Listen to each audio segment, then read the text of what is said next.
오늘은 16번째 시간입니다. 책으로는 15장, 15장 제목은 반교회사입니다. 그래서 바이블 빌리버의 시각에서 보면은, 로마 카톨릭의 굉장한 이단적인 모습, 그리고, 그리스도인, 또 교회의 모습이라고 볼 수 없는 그런, 모습들을 바이블 빌리버의 입장, 관점에서 이제 살펴보는 그런 시간이 될 것 같습니다. 자, 중세 암흑 시대, 이제 사르디스 시대를 계속 이제 살펴보고 있는데, 로마 카톨릭 안에서 참, 뭐랄까요, 이 사탄 마귀의 집안 싸움이라고 해야 될까요?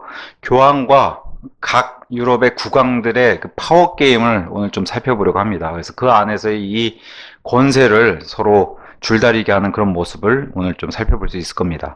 자, 먼저, 헨리 4세, 황제, 독일의 황제와 그레고리 교황, 로마의 그런 권력 다툼을 한번 보도록 하겠습니다. 1046년에서 1056년, 바야흐로 신성 로마 제국이 이제 계속해서 통치하던 그런 시대에 독일의 이제 헨리 3세라고 하는 그 국왕이 강력한 군사력을 보유하고 아무래도 이 군사력에 따라서 유럽을 좌지우지할 수 있었던 그런 파워를 누리고 있었는데, 그래서 이 국왕이 헨리 3세가 교황들을 직접 임명하는, 그래서 클레멘트 2세 같은 경우는 자신을 임명해 준 것에 대해서 감동한 나머지 이 교황을 향해서, 이 헨리 3세를 향해서 하나님에 의해 왕관 쓰여진 그런 황제로 임명했다고 이렇게 찬양하는 그런 말도 기록으로 남아 있습니다.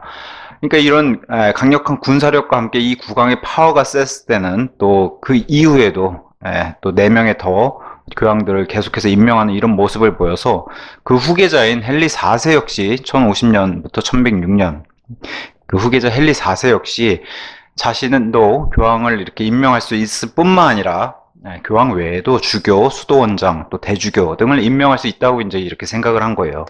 그래가지고 그 전임 헨리 3세 역시 교황을 임명했기 때문에, 그래서 이렇게 주교나 수도원장, 대주교를 임명하는 그런 모습을 보이니까 당시 이제 교황이었던 그레고리 교황이 이것을 용납하지 않고 헨리 왕을, 국왕을 파문시키겠다고 이제 위협을 하게 됩니다. 그래서 헨리 역시도 물러서지 않고 보름수 공회를 소집해가지고 오히려 교황 그레고리를 마술, 배반, 불순 및 마귀와에 접촉했다는 이런 이유를 들어서, 거짓 이유죠. 이유를 들어서 이제 파문시키는 이런 일을 벌였는데, 그레고리 교황 역시도, 물러서지 않고, 신성 로마 제국의 황제를, 헨리 4세죠. 황제를 성 베드로의 이름으로 파문시키는, 그러니까, 그 당시에 아마 당대 최고의 국왕 파워와 또 최고의 권세를 누리고 있는 교황에 맞붙는 이런 일들을, 뭐 바이블 빌리버는 어쨌든 온데간데 없고 자신들의 권력 다툼을 위해서 이렇게 싸우는 모습들을 암흑시대에 이제 보여줬다는 거죠. 그래서 그리고리 교황도 물러서지 않고 헨리가 임명한 독일과 이탈리아의 주교들까지도 교회에서 추방시키고, 또 당시에 그래도 백성들의 마음은 이랬다는 거예요.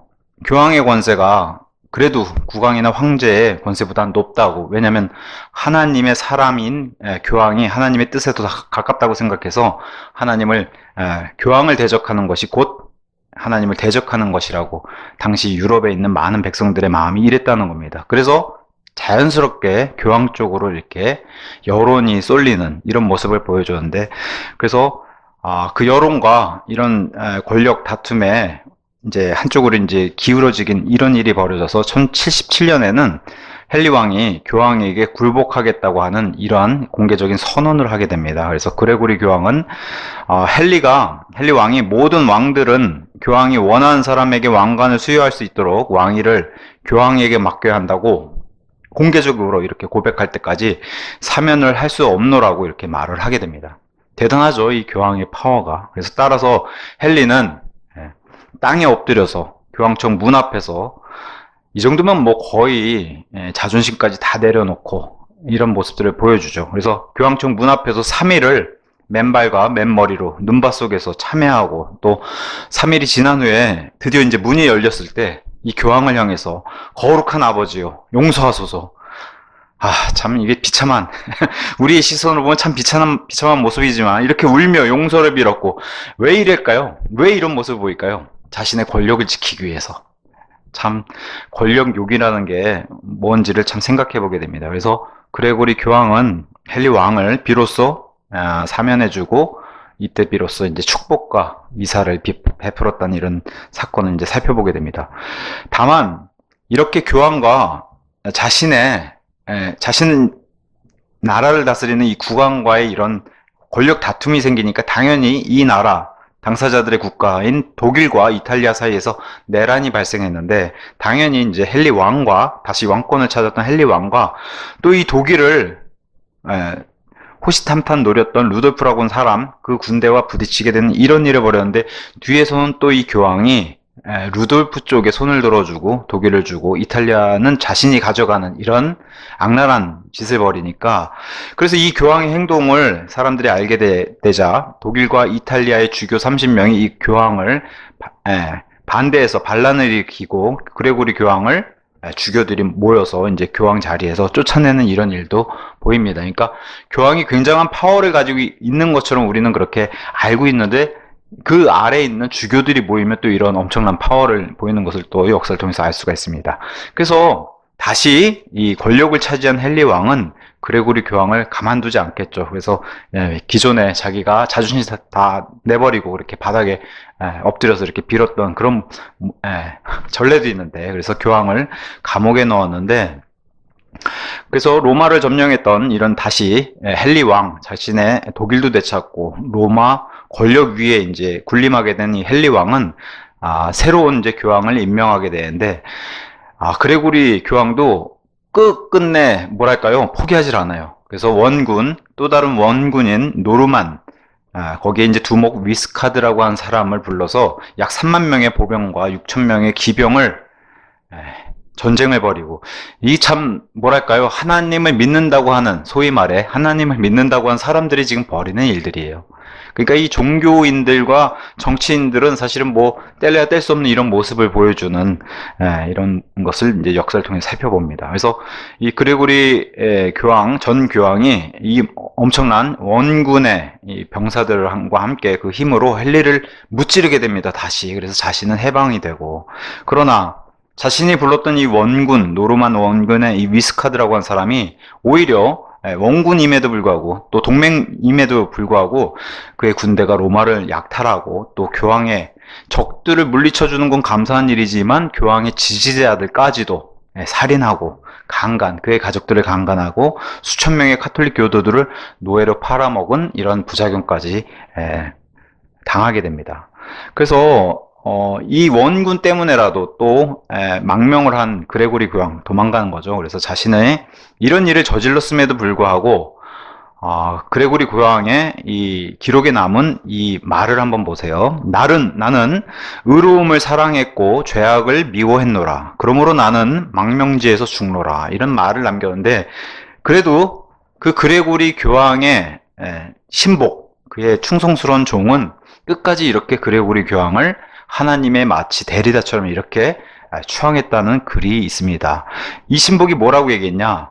그렇지 않습니다. 성하. 제가 말씀드린 성하는 우리가 보통 전하 하는 것보다 훨씬 높은 단어예요. 성하. 이렇게 얘기하면서 교황 성하께서는 그리스도와 사도들의 대리인으로서 전 세계 모든 민족들을 상속 유업으로 받으셨으므로, 그렇기 때문에 망명지라고 그렇게 생각하지 마시고 이 모든 영토가 다 성하의 것이니 성하의 영토에서 죽으시는 겁니다 하고 끝까지 이렇게 찬양한 기록으로 이제 마무리를 집니다. 이게 지금 독일의 1046년 그 중반에 독일의 황제와 그레고리 로마의 교황과의 권력 다툼, 이런 일들을 보여줬고, 이게 지금 유럽의 암흑시대 기간에 일어나는 일입니다. 또 그 이후에 또 다른 사건, 이번에는 영국의 캔터베리 대주교 토마스 베컷이라고 하는 사람과 또 영국의 국왕인 헨리 2세와의 이제 권력 다툼, 이런 사건도 좀 에피소드로 살펴보도록 하겠습니다. 교회와 국가 간의 끊임없는 갈등, 유럽을 전체를 다스리는 교황과 종교적이죠. 그 다음에 정치적으로 군림한 왕들과의 이런 갈등을 계속 보여주는데, 자, 토마스 베킷은 그 시대 이후에 이제 1118년부터 1170년 요때 이제 살던 사람입니다. 그래서 런던에서 태생했고, 훗날 영국의 모든 내란, 이 캔터베리 대주교는 지금까지 엄청난 명성을 떨치고 있죠. 그래서 영국의 모든 내란, 교회 분열, 롤라드 살상, 이게 이제 바이블 빌리버입니다. 또 엉터리 성경들, 사회 혼란의 주요 원인이었던 캔터베리 그 중심지의 대주교가 된 사람이 바로 이 토마스 아 베킷, 그 유명한 우리가 흔히 얘기하는 성 토마스라고 불리는 그 사람입니다. 이 사람이. 그래서 헨리 2세 영국 국왕이 이 베켓, 토마스 베켓을 대법관, 종교인으로서도 정치인의 그런 위치까지도 대법관의 지위에 올렸고, 이때까지는 사이가 좋았나 봐요. 대주교가 되기까지 이 베켓은 헨리 국왕의 측근이었습니다. 사이가 좋았는데 베켓은 군대를 이끌었고 국왕을 위해서 성들과 도시들을 공격 파괴, 이게 지금 종교 지도자의 모습이에요. 종교 지도자, 성들과 도시들을 공격하고 파괴하고 집들을 불태웠으며 적들이겠죠. 국왕을 위해서 학살을 일삼았다. 이렇게 사이가 돈독했는데 드디어 이제 헨리 국왕, 영국 국왕에 의해서 대주교가 된 토마스는 급격한 변화를 보이기 시작하면서 굉장한 종교인의 모습을 보입니다. 그래서 이런 기록이 남아있어요. 매일 3명의 거지들의 발을 씻겨줬다는 거죠. 또 자신의 죗값을 갚기 위해서 스스로 채찍질을 했으며, 이런 게 이제 보통 로마 카톨릭의 이제 자신의 죄를 없애는 스스로 자책하면서 하는 이런 행위구원의 일종이죠. 또 스스로 채찍질한 그 일로 인해서 오염된 자기 옷, 더군다나 자신을 괴롭게 하는 이 거친 베옷을 입고 또 나무 뿌리를 먹었으면 또 성직자로서의 그런 수완을, 종교인을 모습을 발휘하기 시작했다고 이렇게 기록이 남아 있습니다. 자, 헨리 이 국왕과 이 토마스 간의 첫 갈등의 발발은 세금 문제에서 터지게 됩니다. 둘 다 각각 절대 군주와 절대 교황 제도의 이제 대표자들이겠죠. 이런 대표자들끼리의 이제 갈등, 그래서 최초의 갈등으로 이렇게 발발한 사건이 바로 세금 문제로 터졌다는 겁니다. 첫 번째, 그 헨리 왕은 자기 영토에 자기의 다스림을 받는 그런 백성들의 세금은, 그게 심지어 종교인이더라도 영국 정부, 그냥 자기 얘기하는 거죠.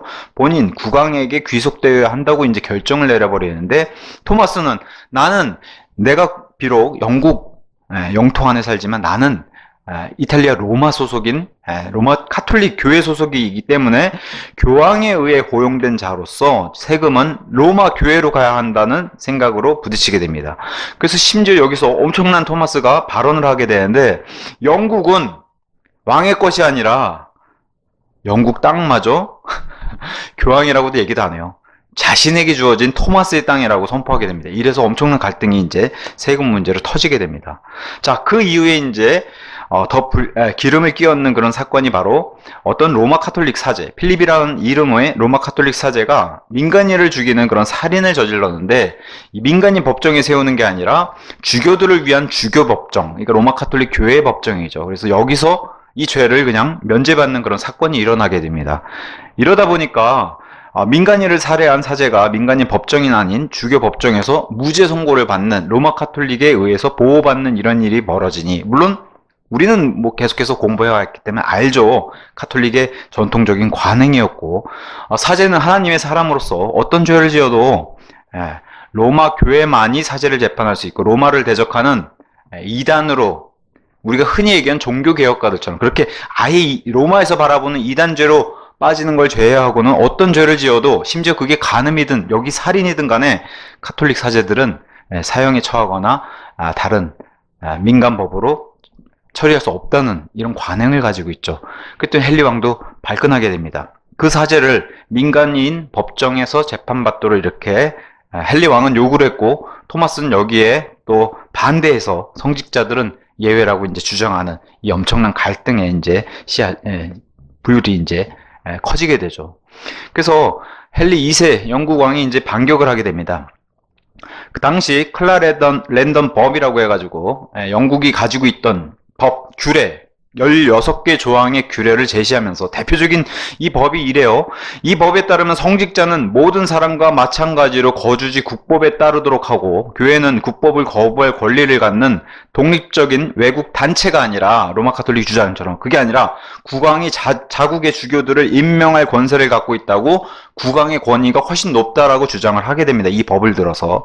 그래서 살인한 사제뿐만 아니라, 살인한 사제가 지금 문제가 아니라는 거죠. 왜냐? 그 위에서 지금 기고만장해서 군림하고 있는 지금 토마스를 향해서 헨리 2세는 칼을 겨누는 거예요.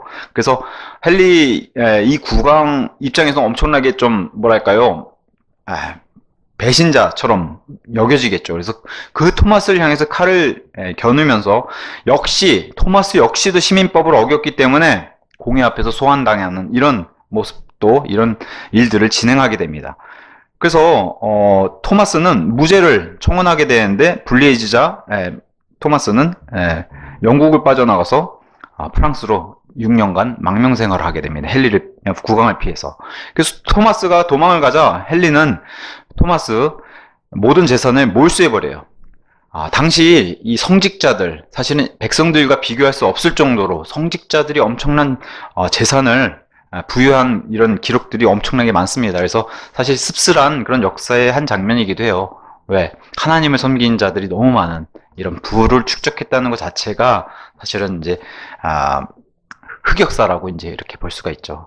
자, 토마스는 도망가고, 그래서 토마스는 프랑스로 도망가게 되는데, 당시에 프랑스 국왕 루이, 뭐 영국과 프랑스의 역사적인 계속 그 적대적인 관계는 우리가 뭐 세계사에서도 알 수 있다시피, 프랑스 국왕 루이는 망명 온 이 토마스를 교황에게 굉장히 칭송하면서 이제 칭찬하게 됩니다. 카톨릭 세력을 확장할 이만한 신뢰하는 인물이 없다라고 교황에게 추천하게 되고, 당시 교황 역시도 프랑스에 머물고 있었는데 이 프랑스에 머물고 있던 교황이 토마스의 영국 재산과 토지를 되돌려받도록 이렇게 조치를 취하게 됩니다. 당연히 또 부딪히는 건 뭐예요? 영국의 국왕 헨리와 이제 교황의 싸움이 벌어지는 거죠. 그 중간에 이제 토마스가 있게 되는 거고. 그래서 토마스는 프랑스에서 잘 됐구나 생각을 했겠죠, 아무래도. 그래서 클라랜덤법, 영국 국왕이 자기에게 제시를 했던 이 법에 동의한 영국인들을 오히려 자기가 역공해서 파문하고자 이렇게 했고, 심지어 근데 이 영국인들 안에 누가 포함되어 있냐면 종교인들이 있었단 말이에요. 자기를 대적한 주교들, 사제들이 있었기 때문에 그 자들까지도 이제 파문하고자 이렇게 시도를 했고, 심지어 모든 로마 카톨릭의 사제들은 이 국왕을 누리려고 하는 이런 발언이죠. 국왕들의 스승, 마스터다라고 주장을 하게 됩니다. 이게 사실은 로마 카톨릭과 로마 교황과 주교들이 가지고 있는 기본적인 패시브라고 할까요? 그런 거라고 이제 생각을 하게 됩니다. 자, 헨리 영국왕 여기서 지지 않죠. 제가 쓴 게 아니라 번역이 이렇게 돼 있습니다. 물에 빠져 되져버려라. 이렇게 응수를 했다. 그러니까 굉장히 이런 번역으로 하신 거 보면은 굉장히 이 당시의 국왕과 이 토마스, 이 대주교 간의 엄청난 권력, 다툼이 심했던 것을 우리는 알 수가 있습니다. 교황청과 영국왕, 그럼에도 불구하고 교황청도 마냥 권력으로 누를 수는 없겠죠. 그래서 이 종교인들과 또 정치인 그런 모습들을 같이 보여주면서 오랜 협상을 한 끝에 토마스는 영국으로 교황의 힘입어서 금이 환영하게 되는데, 프랑스 있을 때 토마스는 계속해서 자기를 대적했던 이런 종교인들의 파문을 원했었고, 그래서 그 영국인들 가운데 더 얄미운 사람은 토마스 입장에서는 당연히 자기와 함께 했던 그런 성직자들이겠죠. 그래서 그 클라랜덤 법을 자기에게 제시했던 국왕과 함께 자기를 대적했던 성직자들이 오히려 그 성직자들을 이제 파문한 이런 일들을 보여주면서, 오히려 근데 이 국왕과 함께 이 클라랜덤 법을 제시했던 이 종교인들의 입장에서는 또 어떻게 했어요? 토마스가 복귀하니까 당연히 자기네들의 목이나 이런 권력도 날아가게 생겼으니 당연히 이 금이 환영하는 토마스에게 반란을 일으키는 건 너무 당연한 일이죠. 그래서 다시 한번 헨리 국왕편에 서가지고 토마스에게 파문 철회를 요구하는 일이 생기고, 토마스는 여기에 또 지지 않고 국왕과의 또 파워게임에서 토마스는 이렇게 얘기했다고 해요. 교황은 나의 주인이고 나는 영국의 국법을 계속해서 거부한다. 이런 게 하나님께 복종한다고 이 토마스가 이렇게 밝히게 됩니다.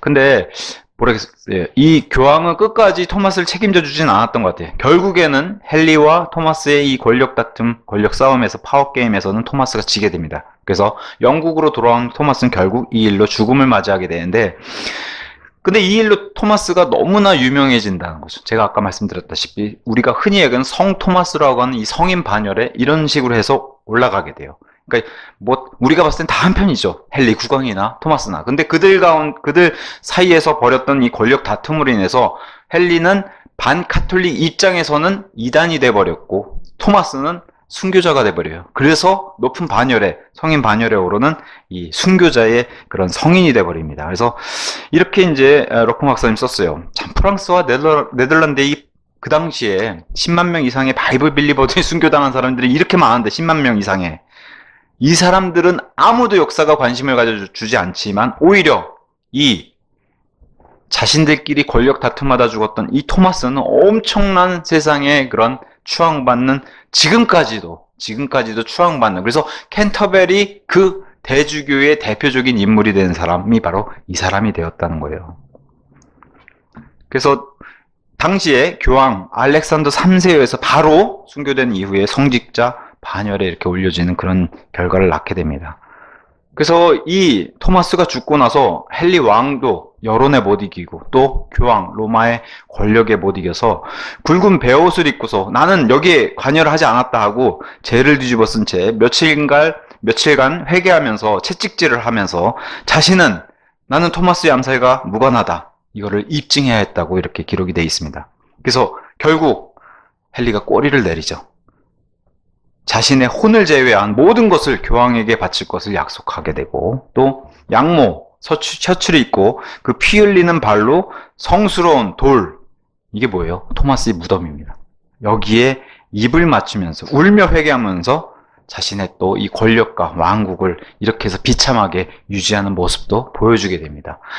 결국에는 이 국왕의 파워가 센 것 같아도 결국에는 이 교황이 이 국왕을 억누르는 이런 모습들을 계속 보여주는데 그래서 이 영국의 지금까지도 유명한 브랜드를 누리고 있는 이 캔터베리 대성당 그 캔터베리는 역사적으로 보나 로마 카톨릭 입장에서 아니면 세계사 역사에서도 로마와 예루살렘 다음으로 가장 성스러운 순례지가 됩니다. 이 캔터베리 대주교가. 그래서 많은 영문학 작품에서도 많이 등장해요. 기독교 관련되어 있는 기독교 그런 학문 작품에서도 캔터베리는 많이 등장하게 됩니다. 그래서 노숙자, 평민, 귀족, 사제, 망라하고 이곳은 캔터베리는 순례지가 됐고 순례자들에게 완전 여기를 들리면 순례를 하게 되면 완전 면제가 제공되는 그런 엄청난 성지가 돼버립니다. 그래서 결국 성 토마스에게 바쳐진 제물은 그 어떤 성자 심지어 누구까지도 능가하냐? 성모까지도 바쳐진 것을 능가하기 이르는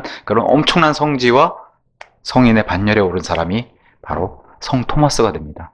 로마 카톨릭에서 만든 인물이 되는 거죠. 그래서 러컨 박사님이 이렇게 기록을 남겼어요. 엄청난 빅쇼다. 쇼.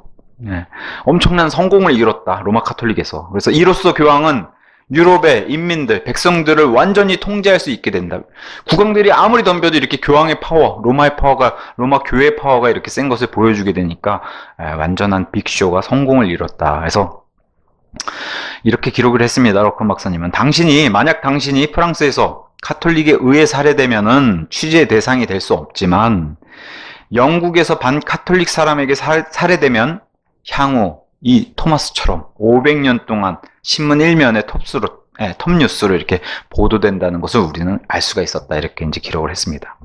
자, 이 이후에 또 다른 사건 에피소드가 바로 역시나 영국에서 이루어졌던 영국 국왕, 이번엔 존이라고 하는 국왕과 이노센트 3세라고 하는 교황의 권력 다툼 파워 게임이 시작을 합니다. 자, 캔터베리 대주교는 국왕이 임명하는 아니면 교황이 임명하냐 늘 이 국왕과 교황의 이런 권력 다툼이 늘 일어나는 것 같아요. 자국의 내에서 임명하는 권한이냐 아니면 유럽을 다스리는 종교적인 지도자 교황이 주는 것이냐. 그래서 다시 이 임명권에 대해서 갈등이 벌어집니다. 그래서 교황이 세운 스티브 랑톤 대주교 교황이 세웠는데 당연히 국왕 입장에선 싫으니 국왕 존은 이 대주교의 캔터베리 성당 모든 재산, 주교뿐만 아니라 성당의 모든 재산을 몰수하고 승려들을 다 쫓아내버렸어요. 당연히 교황에게 또 로마 교회에게 이제 결투장을 내민 것이죠. 다시 이제 전쟁이 발발하는 거죠. 그래서 이노센트 3세 교황은 바로 성무금지령, 이게 바로 국왕을 날리는 로마 카톨릭의 은밀한 작전, 뭐 사제들을 시켜서. 그래서 여기 보면 국왕에게 작은 저주를 내린다는데 이게 단순히 그냥 너는 저주를 받아라 이런 정도가 아니죠. 로마 카톨릭에서 내리는 저주는 거의 하나님이 쏟아붓는 그런 지옥의 벌과 맞먹는 거고, 사실 일반 백성들은 감히 두려워서 이런 저주를 받는 것을 굉장히 두려워하는데 그런 급의 저주를 내리는 겁니다. 그 다음에 이 성무금지령이라고 하는 것은 우리가 전에도 살펴봤다시피 국왕이 정치 경제적으로 문제가 있어가지고 교황에게 순종하지 않을 경우 왕좌에서 몰아낼 때 사용하는 정치적 도구가 바로 성무금지령이에요. 백성들에게 아무 미사도 하지 않고 성체성사도 하지 않고, 그러다 보니까 백성들은 왕을 향해서 불만을 키우는 이런 작전을 피는 게 바로 이 성무금지령입니다. 그래서 굉장히 충성스러운 바티칸의 그런 소위 말해 개들, 사제들, 충성맹세한 사제들을 통해서 집행하게 되고, 그래서 백성들이 일단 불안감을 자꾸 돋구게 되니까 국왕을 향해서 이렇게 뭐랄까요, 백성들의 봉기가 일어날 정도로 그런 분위기를, 여론을 악화시키는 이런 작전이 바로 성무금지령입니다. 그래서 이 성무금지령을 내리고 이노센트 3세 교황은 1212년 바로 영국의 존 왕이 있음에도 불구하고 성당 문을 닫아버리고 왕이 공석이 됐다, 영국의 국왕이 없다라고 선포를 해버려요. 그래서 이런 선포를 할 수 있는 이런 위치가 뭐라고 얘기하냐, 교황이 곧 하나님의 자리를 차지하고 있고, 하나님이 곧 로마서 13장의 말씀처럼 모든 권력을 세우는 그 창조주의 입장을, 또 주인의 입장을 하나님이 갖고 계시니까 그 하나님의 대리자 아닙니까, 교황이. 그래서 교황이 이런 국왕을 임명하고 또 쫓아내고 파문시키는 이런 권세를 교황이 드러내는 겁니다, 스스로.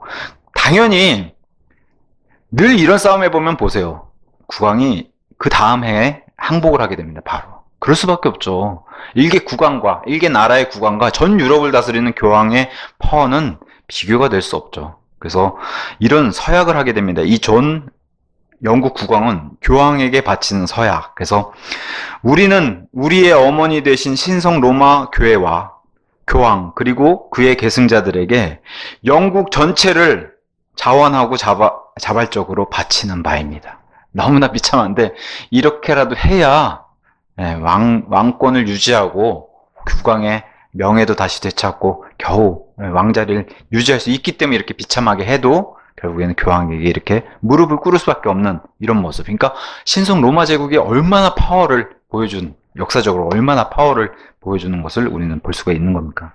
자, 이렇게 자기 밑에 와서 자발적으로 이렇게 구핀이 교황은 매우 기뻐했지만 보세요, 당장 풀어준 것도 아니에요.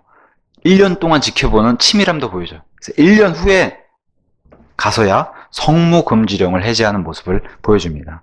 당연히 백성들의 원망은 다 누구한테 가요? 국왕에게 가는 거죠. 굉장히 뭐랄까요, 종교를 가지고서, 왜냐면 백성들은 미사를 지내지 못하고 이러면은 어떻게 돼요? 자신의 구원이 취소가 된다는 로마 카톨릭 교리에 따라서 굉장히 불안한 나날을 보여요. 그죠?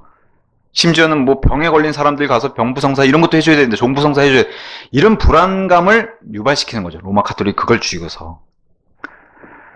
자, 그러면서 이제 존 왕이 국왕의 자리로 복귀를 했는데도 불구하고 국왕을 대적하여 귀족들과 주교들, 대적하는 쪽입니다. 이런 쪽으로 다시 한번 쿠데타가 또 1215년에 일어나니까 이번에는 뭐라고 이 귀족들과 주교들이 반란을 일으키냐, 영국 최초의 독립선언서 대헌장 마그나 카르타라고 하는 것을 국왕에게 제시를 하게 됩니다. 그래서 서명을 강요하게 되는데 여기에 이제 대표적인 규례들이 이런 거예요.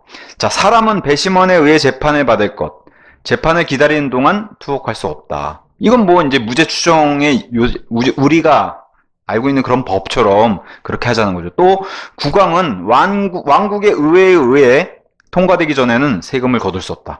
이건 거의 뭐 우리로 따지면은 국회의원들의 이 권력이 대통령을 누르는 거죠. 그래서 우리가 의회에서 통과되지 않는 것은 대통령도 마음대로 할 수 없다는 그런 비슷한 왕권을 누르게 되는 이런 쿠데타 반란을 보여주니까 이번엔 이 전 국왕이 자신이 그렇게 비참하게 엎드렸던 로마 교황 이노센트 3세에게 도움을 요청하게 됩니다. 그래서 교황이 자신의 권력을 통해서 이 맹세, 국왕은 이 맹세를 비록했다고 쳐도 맹세를 무효라고 이렇게 선포해주고 영원토록, 심지어는 영원토록 이 맹세가 또 이 규례가 효력이 정지됨을 선포해주게 됩니다. 그래서 국왕의 맹세의 언약을 해지시켜주고 이 대헌장에 동조한 모든 성직자들을 저주하고 영국을 저주하에 가두든 이런 교황의 모습을 보여줍니다. 그러니까 교황 옆에 붙어서 또 이 전 국왕이 살아남는 이런 모습도 보여주죠. 그러니까 교황의 파워가 얼마나 센지를 또 우리는 엿볼 수가 있습니다. 자, 그 다음에 이제 마지막 에피소드가 이제 그 다음 계속 일어나는 1294년, 1300년대에 교황 보니파스란 사람과 이번엔 프랑스 국왕 필립이란 싸움, 필립이란 국왕의 싸움. 역시 러커 목사님은 개들의 싸움이다 이렇게 이제 표현을 했습니다. 자, 유명한 그 신곡을 쓴 단테라고 하는 사람이 있죠. 그래서 이 단테라고 하는 사람은 보니파스를 향해서 근대 바리세파의 군주, 이거 좋은 뜻이 아닙니다. 바리세파의 군주, 굉장히 부정적인 뜻으로 조롱을 하게 되는 비판적인 이런 말도 했습니다. 자, 바티칸 도시를 부패의 온상이라고 불렀고 보니파스를 심지어는 지옥의 가장 낮은 장소에 가 있는 것으로 묘사할 정도로 이 단테는 보니파스 교황을 향해서 굉장히 안 좋은 부정적인 이런 표현들을 쏟아냅니다. 하지만 보니파스 자신은 로마의 교황은 온 세상에 이미 유명하게, 뭐 더 유명한 사람이 있을까요? 교황보다. 온 세상에 알려졌으며 교황만이 홀로 모든 군주들 위에, 여기 이제 각 나라의 국왕, 황제들이 있겠죠. 그 위에 군림하는 지극히 높은 분이라고 스스로 이렇게 선포를 하는 그런 존재가 됐습니다.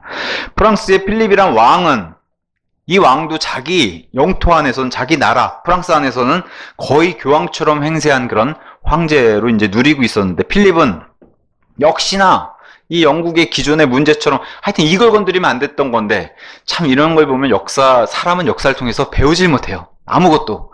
자, 성직자들의 세금을 걷는 이 욕심을 또 보입니다. 이 프랑스 필립의 왕이. 그래서 왜냐?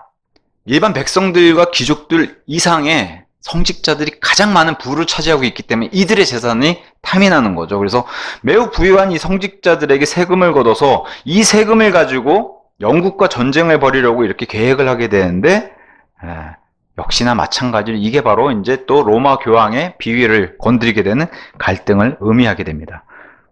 왜냐? 로마 교황이라든가 카톨릭 사제들은 이들에게 세금을 부과한다는 것은 있을 수 없는 일이기 때문에 그래요.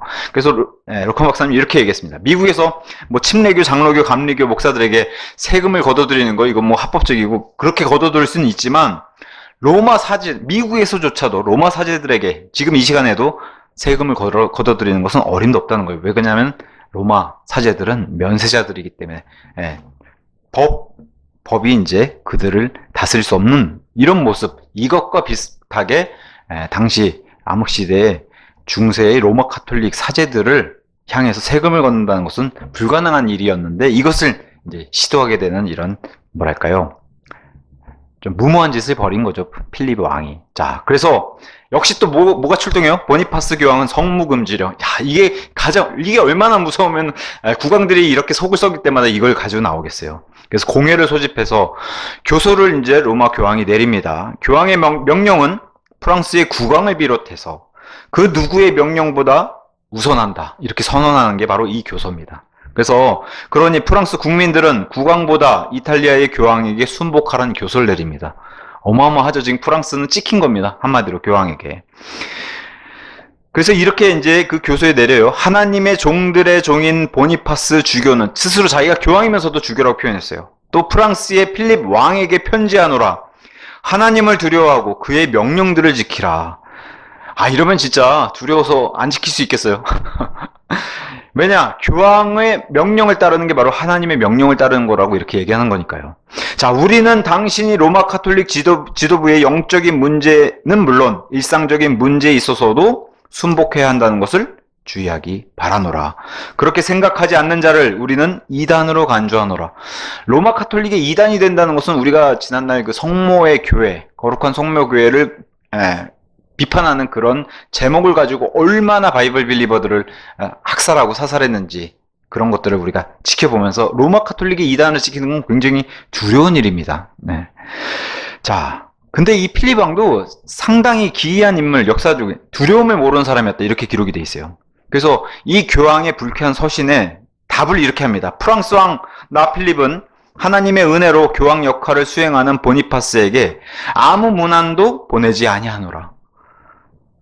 우리는 일상적인 문제에 관해서는 아무에게도 순복하지 않는다는 사실을 어리석은 그대는 유의하기 바라노라.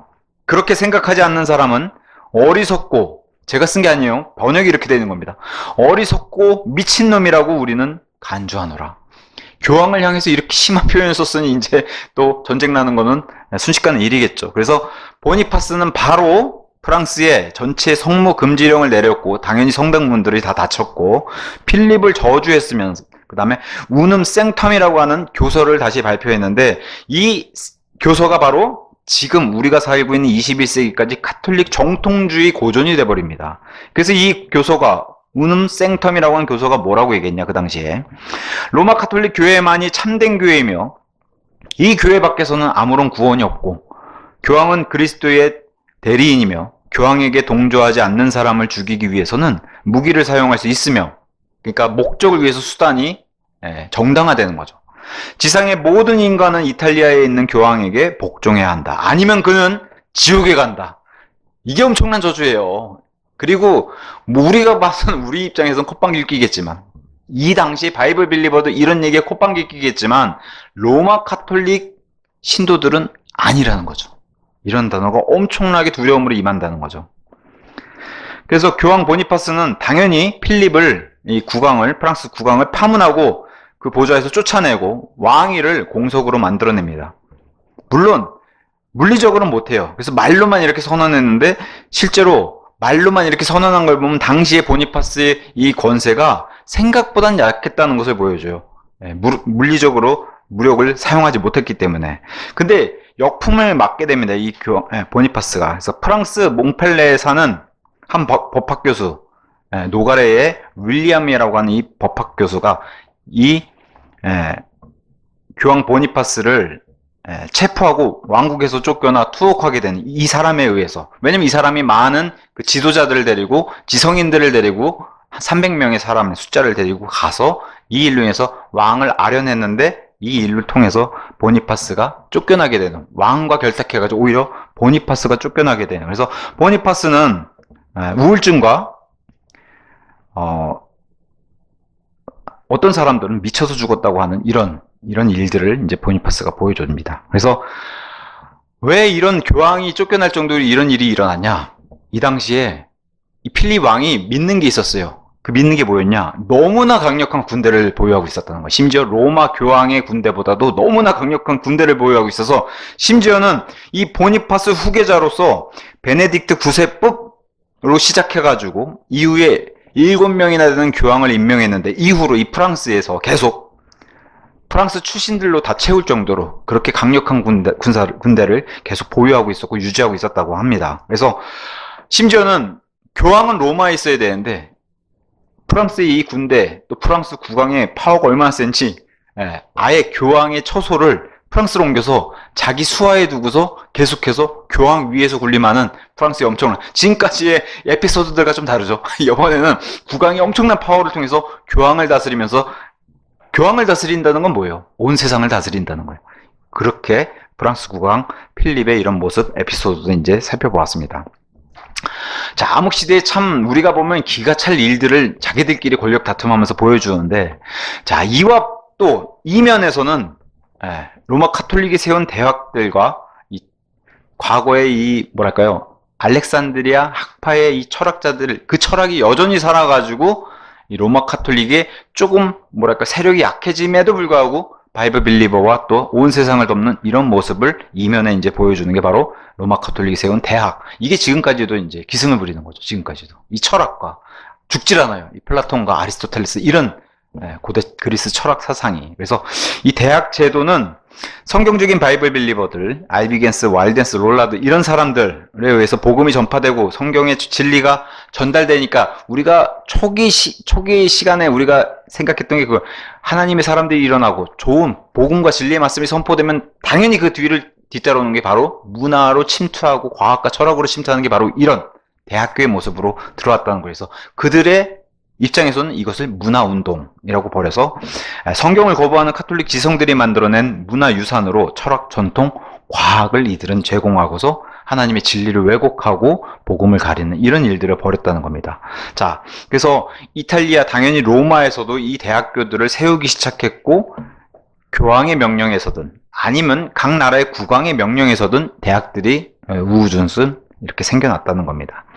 그래서 대학교, 우리가 알고 있는 그 유니버시티라고 하는 대학교의 뜻 자체가 카톨릭식의 표현입니다. 그래서 몸을 구성하는 너희 모두라고 하는 카톨릭식의 표현. 근데 이게 뭘 따라하는 것 같아요? 예수님의 몸된, 그죠? 주님의 몸된 그런 교회를 따라하는 그 단어가 바로 이 유니버시티. 여기에서 이제 라틴어에서 나왔다는 거죠.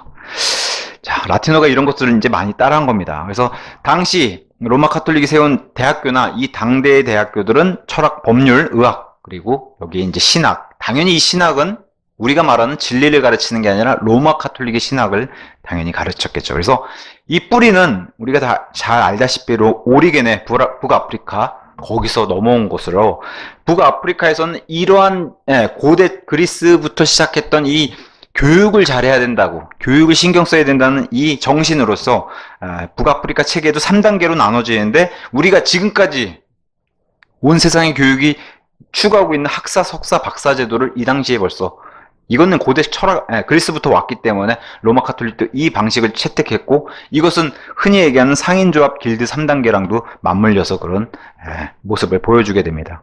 그래서 과거 정말 초기 진짜 사도들이 있었던 그 시대 바로 직후에 AD 100년부터 400년이니까 로마 카톨릭이 태동하는 그 시기에 알렉산드리아 하파, 당시 세상 철학과 또 기독교가 자연스럽게 섞여서 종교 통합이 됐듯이 이 중세 암흑 시대의 카톨릭 대학들에서도 핵심에, 그 중심에는 누가 있어요? 여전히 죽지 않아요. 이 플라톤 사상과 아리스토텔레스 사상이 여전히 살아서 이 로마 카톨릭을 지배하는 것을 보여주는데, 당시 지성들은 이런 주장을 했다는 거예요. 어떤 사람이 로마 카톨릭에 대적해서 성경에는 아무런 오류가 없다, 일부 로마 카톨릭 교부들이 실수를 저질렀던 것이다, 이렇게 이제 주장했는데, 바로 그냥 비난을 받으니 이 사람이 로마 카톨릭이 붙어서 유아 세례와 미사 등을 굳건히 붙어가지고 이제 책임을 면할 수 있는 이런 모습도 보여줬고, 또 롬바르드인 피터라고 한 사람은 로마 카톨릭 조직 신학의 아버지로 불리는데, 이 스콜라 철학의 학파의 위대한 선생이자 대표자로 불리는 그런 사람이라고 합니다. 그래서 이 사람이 주장했던 거, 이 당시에 이런 사람이 이제 대학교에서 이제 지성인으로 활동하는 거죠. 아기에게 물 뿌림으로 중생, 다시 태어남이 이루어진다고 이런 믿음을 가르쳤고, 또 미사에서 마시는 포도주가 그리스도의 실제 피라고 그렇게 믿고 가르쳤고, 죽을 때까지 구원의 여부를 알 수 없다. 이게 전형적인 로마 카톨릭의 교리죠. 그 다음에 지옥에 가기 전, 지옥 사이에 연옥이 있다는 이 믿음으로 가르친, 그러니까 지성인들이 이렇게 이런 발언들을 하니 로마 카톨릭이 또 이 대학들에서 배운 그런 많은 사람들이 어떻게 이 세상에 열매를 맺고 했는지 우리가 이제 상상해 볼 수 있습니다. 자, 세계 역사 아니면 교회사 안에서도 3대 교부라고 하는 사람 중에 하나가 바로 토마스 아퀴나스입니다. 토마스 아퀴나스. 1227년, 1274년에 살던 그 당대에 이 토마스 아퀴나스 역시 그 당대에 이 암흑시대에 베네딕트 수도원에서 교육받고 수도승이 된 이 사람은 신학 대전이라고 하는 로마 카톨릭 입장에서 쓴 엄청난 책을 집필하게 됩니다. 그래서 이 책은 뭐 우리가 흔히 알다시피 쉽게 알 수 있듯이 성경을 변개하고 교리하고 왜곡하고 편파적인 논리로 전개해서 이교도 철학을 드러내는 알렉산더 2단을 옹호하는 그런 책임을 우리는 알 수 있는데, 이 토마스 아퀴나스를 추종한 사람들은 이 사람을 거의 천사급 박사라고 학문의 재앙으로 이렇게 칭해서 올려놓는, 숭배를 하게 되는 그런 모습도 보여주고, 여기서 빠지면 섭섭할 사람, 필립 샤프라고 하는 이 사람도 세계 교부의 3대 교부 중에 하나인데, 자신 역시도 이 토마스 아퀴나스는 오리겐과 어거스틴과 동급으로 놓는 천재라고 이렇게 칭송하게 됩니다. 그래서 토마스 아퀴나스 역시 세상에서는 이 사람이 정말 훌륭한 사람을 믿고 있는데 그렇지 않다는 거죠. 오히려 종교 재판을 통해서 이단들을 고문하고, 여기 이단들이 바로 바이블 빌리버들이에요. 이단들을 고문하고 살해하는데 전적으로 지지를 보냈던 그런 성경 배교자가 바로 토마스 아퀴나스라는 겁니다. 그래서 종교개혁가 마르틴 루터는 이 토마스 아퀴나스를 향해서 그가 쓴 이 신학 대전은 모든 오류와 복음, 변개의 원천이고 원상이다. 이렇게 이제 간주를 했습니다. 자, 또 다른 이제 둔스 스코투스라고 하는 사람은 역시 이 당시에 마리아는 죄 없이 잉태되고, 그래서 우리가 흔히 얘기하는 무염시태라는 교리, 그다음에 화채설을 강조하는, 지성인들이 이렇게 대학들에 와서 이런 식으로 사람들을 가르치는 이런 일들이 비일비재한데, 그나마 이 암흑 시대에도 윌리엄 오캄이라고 하는 사람은 1300년대 살았던 사람인데, 성경적 신학자로 우리가 그렇게 볼 수 있고, 마지막 스콜라 철학자로 알려져 있는데, 이 사람은 성경만이 무오하고 참 가뭄의 단비죠. 성경에 나와 있지 않은 것은 믿어서는 안 된다고 가르친 사람 중에 하나입니다. 교수기도 하고요. 그래서 신약 교회는 로마 카톨릭 계급 체계가 아니라, 교회는 신실한 자들의 공동체여야 하고 교황의 무오성은 있을 수 없다. 이걸 거부한 이런 사람으로 보이는데, 역시나 이러면 제명이 못 죽죠. 교황 요한 22세에 의해서 이단 판정받고 투옥당하다가 베네딕트 12세에 의해서 파문당하고, 그 말로는 우리가 이제 굳이 생각하지 않아도 알 수 있는 그런 말로를 겪게 됩니다. 그럼에도 이면에서 이렇게 이들의 대학교와 이렇게 이면에 로마 카톨릭의 이단적인 이런 활동이 있었음에도 불구하고, 우리 하나님께서는 지하에서 운동을 시작하셨다는 거예요. 지하에서 꾸준하게 운동하셨다는 거예요. 이것을 러컨 목사님은 팜플렛 사역, 기록으로 남긴 그런 문서들을 계속해서 뿌리는, 우리도 지금 전도할 때 팜플렛 뿌리잖아요. 그런 일들을 이미 2000년 전 이 중세 암흑시대에 했다는 거예요. 이러면서 성경적 진리들이 전달됐다는 겁니다. 아까 잠시 소개해드렸던 단테, 이런 사람들이 교황 카톨릭주의에 강하게 반대하는 글을 쓰기 시작했고, 이 글들을 또 롤라드, 왈덴스, 보헤미안 형제단, 보도파, 이런 바이블 빌리버들이 이것을 퍼나르러서 또 설교하고 이런 데 계속해서 지원을 해주는 이런 모습을 보여줬고, 그래서 12세기, 13세기, 14세기, 그러면 어디를 향해 가요? 드디어 종교개혁이 이루어지는 필라델피아 시대를 향해 가는데, 이렇게 시대를 가는 동안 유럽의 홍수처럼 이 팜플렛 사역이 번져나갔고, 이 사역으로 교황이 굉장히 궁지에 몰리게 되는, 왜냐? 숫자가 계속 불어나거든요. 죽여도 숫자가 계속 불어나게 되는. 그래서 이들 팜플렛 사역은 다음과 같은 내용을 강조했다는 거예요. 교황은 사형, 투옥, 벌금, 망명 등과 같은 형벌을 누구에게도 부과할 권리가 없다. 그리고 교회는 어떤 교황이라도 자신의 죄에 대해 설명하도록 소환할 수 있다. 진짜 교회는 교황을 오히려 소환할 수 있다는 거예요. 교황이 그 위에 있는 게 아니라. 또 사제들이 결혼하도록 허락해야 한다. 교황은 국가 일에 관여할 이유가 없다. 그 다음에 교회는 그리스도의 몸이지 로마 카톨릭 체계가 아니다. 교회의 머리는 그리스도이지 교황이 아니다. 그래서 이렇게 주장했던 사람들이 이미 지금 이 암흑시대의 종교 개혁 직전에 이런 사람들이 막 팜플렛 운동을 벌이기 벌써 이미 500년 전에 어떤 사람들이 이미 이런 활동을 했어요. 보고마일, 폴리시안, 왈덴스, 파테린, 이미 중세 암흑시대 출발, 그때 500년 전에 이미 이런 바이블 빌리버든 똑같은 이 진리의 주장을 계속 해왔다는 거예요. 우리가 잘 알다시피 이 시기는 바로 문예 부흥의 시기라고 하는 르네상스 시대예요. 르네상스 시대. 그래서 이 부흥의 시작을 단테라고 한 사람으로 보기도 하고, 아니면 아까 자기 프랑스의 권력의 파워가 가장 높았을 때 그 교황을 심지어 로마도 아니고 프랑스에 두고서 군림했던 필립 왕 기억하시죠? 그 프랑스에서 로마 교황이 묵었던 지역이 바로 아비뇽이에요. 그래서 이 아비뇽 사건이라고 하는, 단테나 아니면 아비뇽 사건을 르네상스 시작으로 보는 그런 견해들이 있습니다. 자, 로마 카톨릭 내에는 당연히 믿고자 하는 사람이 로마와 믿음 사이에서 타협하는 자들이 있었어요. 그래서 수도원에 들어가는 사람도 있었고, 이렇게 타협하는 자들이 성경으로는 돌아가야 되고 진리로 돌아가야 되는데 용기가 없어요. 그래서 찾은 도피처가 바로 그리스 로마 시대의 고전주의, 조각, 미술, 문학에 관심을 갖게 되는, 오히려 진리와 달리 진리로 가게 되는 발걸음을 떼지 못하고 어디로 빠져요? 문화예술 쪽으로 빠지게 되는 게 바로 르네상스 시대의 좀 뭐랄까요? 안 좋은 면이라고 할까요? 러커 목사님 그렇게 얘기합니다. 그래서 이 시대에 우리가 알고 있는 그런 유명한 예술가들이 다 튀어나왔죠. 단테, 미켈란젤로, 다빈치. 근데 정작 중요한 건 이들이 우리가 알고 있는, 우리가 믿는 참 교회사에 속하는 인물들이 아니라는 거예요.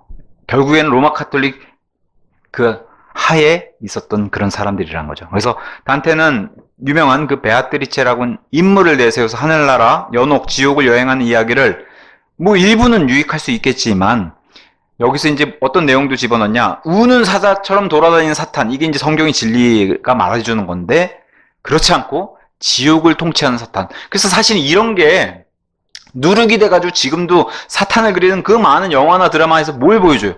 마치 사탄이 지옥을 통치하는 자로 그렇게 그려지잖아요. 그러니까 이런 누룩이 무섭다는 거죠. 진리를 가리게 되는, 오히려. 그런 것들을 이제 보여주게 되는 겁니다. 그래서 또 페트라르카라고 하는 사람은 이 믿음으로 발걸음 떼지 못하고 어거스틴의 고백록을 들고 다니면서 이런 게 이제 타협한 사람이죠. 이교도 시인들을 우상화하고 여전히 플라톤을 좋아하고 성경을 믿지 않는. 그래서 르네상스 시대의 이런 부정적인 모습을 계속 이제 러커 박사님 표현해주고 있는 겁니다.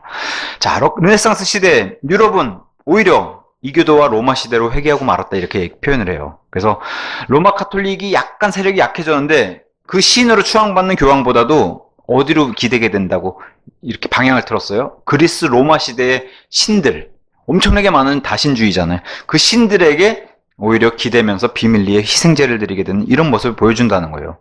또한 르네상스 시대에 보여줬던 미술, 음악, 문학, 그 다음에 인문주의, 우리가 흔히 얘기하는 인본주의, 그런 철학의 가장 잘못된 점 중에 하나는 지성인들이 성경의 진리를 피하고자 창출해낸 또 다른 대체물이라는 거예요.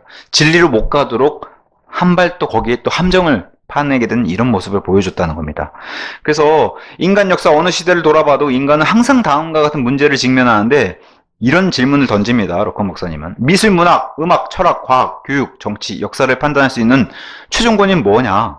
당연히 성경이어야 하는데 그런데 그렇지 않잖아요. 중세를 다스리는 교황, 추기경, 교수, 과학자들이 당연히 성경 대신에 자신들의 의견을 내세우면서 권위로 이렇게 드러내는 이런 모습을 살펴볼 수 있었다는 거죠. 그래서 아무리 르네상스 시대에 좋은 것들, 인간 정신을 매혹시키는 그런 것들이 많이 나왔다 해도 성경은 이게 중요해요. 성경은 인간의 미술, 문학, 음악, 철학을 결코 자랑하지 않는다. 성경 오직 뭐만 자랑해요? 주님만 자랑하게 된다는 그것을 보여주죠. 그래서 여전히 심지어는 그리스도인들이 좋은 것들을 그리고 뭐 쓰고 했다고 쳐도 여전히 우리 안에 아담의 성품과 형상과 그런 것들이 산물로 남아있음을 잊어서는 안 된다라고 로커 목사님 얘기를 합니다. 그래서 인간 중심의 사상은 사람을 속이게 된다는 거죠. 그죠? 사람은 거짓말쟁이고 오직 하나님만 진실한 겁니다. 그래서 심지어는 첫째 하나님을 사랑하라는 이 명령을 둘째 명령으로 쓱 바꿔놓는다는 거예요. 그러면 사회복음이 돼요. 하나님을 사랑하는 걸 건너뛰고 아무런 소용이 없죠. 사실 로마 카톨릭이 주장하는 게 바로 이 사회복음이죠. 이웃을 사랑하는 것에 매진하게 만드는 빈껍데기만 같은 그런 종교인을 만들어내는 거죠. 그래서 르네상스 시대의 문화가 맺은 열매가 뭐냐라고 질문을 던지면은 결국에는 르네상스가 꼽히는 그런 와중에서도 유럽은 로마 교회의 통치를 벗어날 수 없었다는 거예요. 결국에 그 노예로 계속 살았고 그 교회 지도자, 이 교황을 따라서 유럽의 백성들은 다음과 같은 기독교를 실행했다는 거예요. 로마 교회의 연합을 깨지 않는다면 이교도와 그 풍습들을 수용하게 되는 종교 통합, 여전히 이런 모습 보였고 하나님 대신에 많은 이교도 수호신들, 이게 이제 로마 카톨릭을 믿어도 소용없는 게 바로 그리스 로마로 회귀하게 된 다신주의로 다시 회귀했다는 거예요. 르네상스 시대에. 그래서 많은 수호신들, 집을 지켜주고 뭐 자식을 지켜주고 부유하게 만들어준 이런 많은 수호신들과 심지어는 죽은 성인들을 향해서 기도하게 되는 이런 모습도 보였고 여전히 미사를 벗어나지 못하고 여기서 머물게 되고 세례받지 않고 죽은 아이는 심지어는 종부선사를 받아도 유익을 누리지 못한다고 이 엄청난 거짓 교리에 또 속아서 이렇게 노예 생활을 했다는 겁니다. 그래서 르네상스 시대에 역시 우리 성경 신자들, 바이블 빌리버들은 역시 마녀와 마귀들로 몰려가지고 화형당하는 이런 역사를 가지고 있습니다. 그래서 그리스도인들은 특히 마법 행위들의 혐의를 받고 처형되는데 이 당시에 바이블 빌리버들은 이러한 이제 뭐랄까요 혐의들을 받았죠. 마법 집회를 열었다, 검은 고양이들이라는 그 호칭을 받았다, 저들 때문에 악몽을 꾼다, 아니면 섹스 파티를 벌인다, 성산 모독을 한다, 십자가를 밟았다, 뭐 이런 것들. 세례받지 않는 아이는 죽여야 된다. 이런 것들을 받아서 이제 화형에 당하고 또 죽임을 당하고. 그래서 심지어는 바이블 빌리버들 중에 한 파당인 이제 보도파 같은 경우에는 끝까지 마귀에게 경애를 표했다고 자백할 때까지 고문을 하는 거예요. 자백할 때까지. 또 카타리는 어때요? 카톨릭에서 떨어져 나온 팀을 카타리라고 그래요. 카타리는 모두 마법에 연루됐다고 그렇게 간주되고. 왜 그래요? 이들은 미사를 거부하기 때문에. 그래서 심지어는 팔레르모의 루이의 책을 보면은 종교재판소의 기원과 발전. 이 책을 보면은 1447년부터 1597년 종교개혁, 그 시기죠. 요 시기에만 심지어 3만 명의 이 성경 신자들이 살해당한 것을 그런 기록을 가지고 있습니다. 르네상스 시대에도 여전히 로마 교회는 변함이 없죠. 그래서 카톨릭 신자는 자기 상급자에게 복종만 하면은 결코 지옥에 가지 않는 것이 안다라고 이제 이런 교리를 가지고 있고, 사제의 능력은 하나님의 어머니의 말로 할 수 없는 고귀함 다음으로 하늘과 땅의 모든 권세를 능가할 수 있다. 뭐 지금까지 뭐 변함없이 보여주는 모습입니다. 사제들이 구속자, 이게 바로 예수님의 그 호칭 중에 하나, 구속자의 역할을 한다. 사제들은 이 세상에 존재하는 보이는 신들이고 그 신들을 만드는 심지어 하나님이다. 이런 신성모독의 발언을 하게 됩니다. 그래서 알렉산더 6세와 같은 종교 개혁 직전에 있었던 교황인데 형편없는 이런 교황이 나타났다는 거예요. 많은 여인들, 독신주의를 주장하면서도 많은 여인들로부터 많은 사생활을 생산해낸 사람이고, 교황이 된 이후에도 자기 아들 중에 한 명, 2주 만에 18살이 된 아들을 대주교로 임명하는 이런 형편없는 교황도 탄생한 게 바로 이 시기라고 이제 얘기를 합니다. 자, 르네상스 시대, 그리고 오늘은 그 권력 다툼 이런 걸 살펴봤는데, 자, 르네상스는 유럽을 오히려 뭘로 이끌어요? 그리스와 로마의 이교도로 이끌었다는 겁니다. 그 로마는 한 번도 놓아준 적이 없어요. 자신들을 향해서 섬기게 하든가 아니면은 이 그리스, 로마 이걸 다 묶어서 뭐라고 얘기해요? 바빌론 음녀라고 얘기하죠. 그래서 유럽의 공식적인 종교는 물론 미술, 문학, 음악, 정치 및 행위에 있어서의 최종 권위는 여전히 뭐예요? 더러운 창녀들의 어미인 바빌론 음녀.